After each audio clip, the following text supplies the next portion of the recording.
Packages سے، جس میں سے جو فرسٹ والا پیکیج ہے جن کی ملازمت چلی گیا ہے اس کا پورٹل لانچ کر دیا گیا ہے. اس کو کس طرح اپلائی کریں گے؟ آن لائن اپلائی ہوگا، کچھ انفارمیشن پٹ کرنی پڑے گی. تو دیکھ لیتے ہیں کہ کیا انفارمیشن اور کیسے پٹ کی جاتی ہے. سب سے پہلے میں آپ کو BISP یعنی بے نظیر انکم سپورٹ کی ٹویٹ پہ لے چلتا ہوں. یہاں پہ انہوں نے بتایا ہے کہ وزیر اعظم نے آج بے روزگار افراد کی داد رسی کے لیے کورونا احساس اپلیکیشن پورٹل کا اجرا کیا. ان افراد کو 12,000 روپے کی مالیت معاونت احساس ایمرجنسی کیش کیٹیگری 4 کے ذریعے دی جائے گی. جو کورونا وائرس کی وجہ سے بے روزگار ہوئے، درخواستوں کے لیے یہاں پہ رجوع کریں. اب میں ویڈیو کی ڈسکرپشن میں یہ لنک بھی دے دوں گا، آپ اس ٹویٹ سے بھی الگ سے جا کے ان جو ہے پورٹل ہے وہاں پہ ایکسیس حاصل کر سکتے ہیں. اب یہاں پہ لکھا ہے وزیر اعظم کے کووڈ-19 ریلیف فنڈ سے امداد کے لیے درخواست. اب یہ چیز جو ہے تھوڑی سی دیکھی جائے کہ اگر آپ کا روزگار موجودہ حالات میں متاثر ہوا ہے اور آپ کے خاندان کے کسی فرد نے احساس ایمرجنسی کیش پروگرام کے تحت 12,000 روپے حاصل نہیں کی تو وزیر اعظم کے کووڈ ریلیف فنڈ سے امداد حاصل کرنے کے لیے یہاں اندراج کریں. اگر کسی شخص نے یا اس کے کسی فیملی ممبر نے احساس ایمرجنسی کیش پروگرام کے تحت 12,000 روپے وصول کیے ہیں تو وہ ایلیجیبل نہیں ہے. اگر نہیں کیے تو اور ان کی نوکری بھی چھوٹ گئی ہے یا ان کی ارننگز افیکٹ ہوئی تو یہاں پہ اپلائی کر سکتا ہے. تو میں یہاں پہ آئی ڈی کارڈ نمبر پٹ کرتا ہوں کسی شخص کا، اس کے بعد ان کا موبائل نمبر یہاں پہ انٹر کرتا ہوں اور یہاں پہ موبائل آپریٹر کون سا ہے، کنورٹڈ نہ ہو تو کوشش کریں. تو یہاں پہ یہ زونگ ہے تو زونگ میں یہاں پہ لکھ دیتا ہوں اور یہاں پہ یہ code as it is reproduce کر دیں. یہاں پہ تصدیق کرے کے بٹن پر کلک کر دیں. کوڈ مماثل نہیں ہے تو کوڈ غلط ہے، تو یہاں پہ دوبارہ NS4. اب یہاں پہ لکھا ہے وزیر اعظم کے کووڈ-19 ریلیف فنڈ سے امداد کی درخواست. برائے کرم یقینی بنائیں کہ آپ کی تمام ذاتی تفصیلات درست ہیں اور آپ نے کوئی معلومات پوشیدہ نہیں رکھی ہیں. اگر فراہم کردہ معلومات غلط ثابت ہوئی تو آپ کے خلاف قانونی کارروائی کی جائے گی. اب جب ہم نے I D card number press کیا، موبائل نمبر پریس کیا تو اس نے آٹومیٹکلی نام کو ڈیٹیکٹ کر لیا. اور اس کے بعد یہاں پہ جو کوشچن ہے کہ آپ کو اجرت یومیہ ملتی تھی یا ماہانہ. اب کچھ اپلیکنٹ ہو سکتے ہیں جن کو ماہانہ بیسس پہ تنخواہ ملتی تھی اور کچھ ہو سکتا ہے ان کو روزانہ کی بنیاد پر ملتی تھی یا وہ روزانہ کی بنیاد پر کماتے تھے. اب جیسا کہ اب یہ شخص جو تھا یہ بائکیا میں ملازم تھا اور اس کی جو یہاں پہ اب لکھ لیں کہ ہم یومیہ لکھیں گے کیونکہ ان کو روز کی روز ملتی ہے، کبھی 600 کبھی 800 کبھی 1000 روپے.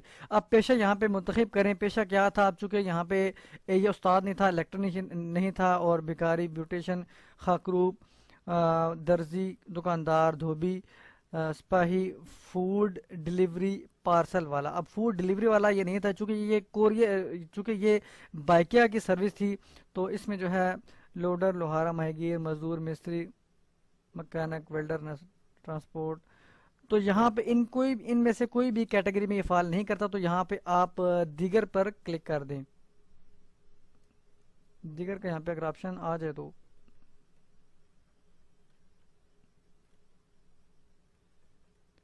یہاں پہ دیگر کا آپشن آ گیا. تو دیگر کے بعد اب یہاں پہ لکھا ہوا کہ آپ کی اندازن ماہانہ آمدن کیا تھی. اگر کوئی ڈیلی ویجر ہے، کسی کو کم یا زیادہ ملتے ہیں تو وہ ایوریج بتا دے. اب چونکہ اس کی 15 سے 20,000 روپے کے قریب تھی، 15، 16,000، 18,000، تو وہ 20,000 کے. آپ کو ملازمت کس تاریخ کو ختم ہوئی؟ اب جو بھی ڈیٹ ہے، جس ڈیٹ کو بھی افیکٹڈ ہوئی ہے تو وہ آپ یہاں پہ ملازمت کی ڈیٹ یہاں پہ ڈال سکتے ہیں. تو آپ یہاں پہ اندازن مثال کے طور پہ مئی 20، آپ یہاں پہ اپریل،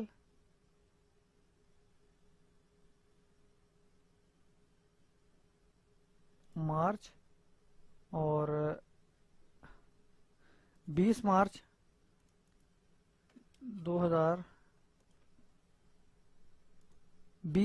2020 آ جائے گا.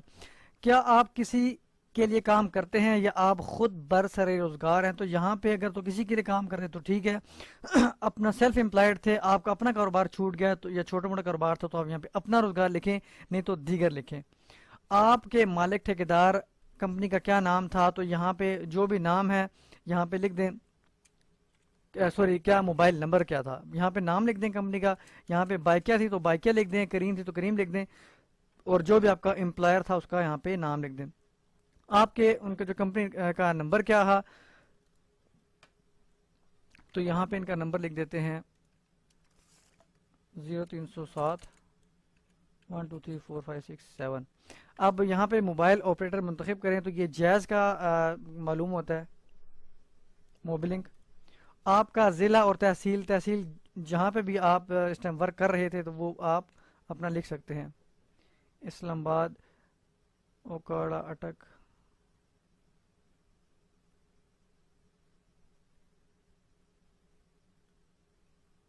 یہاں پہ راولپنڈی اگر ہے ٹھیک ہے، نہیں تو آپ اسلام آباد لکھ دیں کیونکہ یہ پنڈی اسلام آباد ایک ہی کنسیڈر ہو سکے گا اگر یہاں پہ نہیں ہے تو. نہیں تو آپ اپنا ضلع لکھیے گا.